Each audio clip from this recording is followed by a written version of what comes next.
Subscribe now and press the bell icon.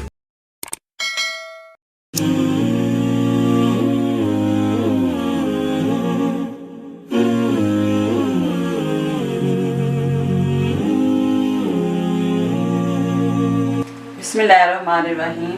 आज हम इमली की चटनी बनाएंगे। हमने 200 ग्राम इमली ली थी, जिसे हमने 2 गिलास पानी डालकर इसे 1 घंटे के लिए भिगो के रख दिया था। अब हमने इसकी गुठलियाँ निकाल ली हैं और इसे हमने छाननी से छान लिया है और 200 ग्राम हमने चीनी ली है। अब हम इसे बनाना शुरू करते हैं। हमने एक देश की ली है,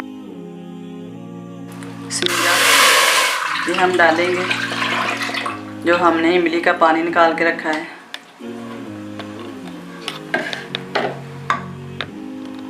इसे हम पकाएंगे।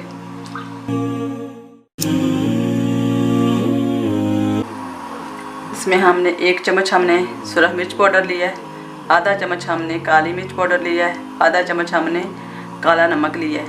ये डालेंगे।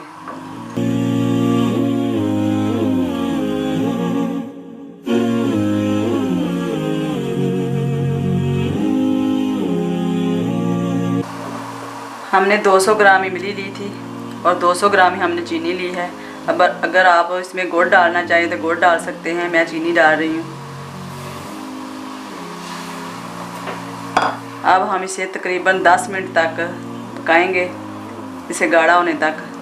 ज़्यादा गाढ़ा नहीं करेंगे, थोड़ा दरमियाना से रखेंगे। और अब हम इसे हल्की आंच पर 10 मिनट तक पकाएंगे। हमने इसे 10 मिनट तक पकाया है। हमारी चटनी बिल्कुल अब गाढ़ी हो चुकी है। अब हम इसे इतना ज़्यादा गाढ़ा नहीं करेंगे, क्योंकि ठंडी होगी तो और मज़ीद गाढ़ी हो जाएगी। अब हम इसे उतार लेते हैं। हमारी चटनी बिल्कुल रेडी है। इमली की चटनी हमारी बहुत मज़े की बनी है। इतनी गाढ़ी हमने रख ली थी। आप भी इसे ज़रूर बनाना। अगर आपको मेरी वीडियो पसंद आए, लाइक करना, शेयर करना, सब्सक्राइब करना। अगर आपने इसे ज़्यादा देर रखनी है तो इस तरह की शीशे की बोतल लेकर इसमें डालकर फ्रीज़र में रखें, बिल्कुल ख़राब नहीं होगी। जब आपने इस्तेमाल करनी होगी 10 मिनट पहले निकाल कर रखें, बिल्कुल रेडी होगी। फ्रिज में ये ज़्यादा देर नहीं ठीक रह सकती, ख़राब हो जाती है। इसलिए आप अगर ज़्यादा देर बना कर रखना चाहें तो फ्रीज़र में रखें।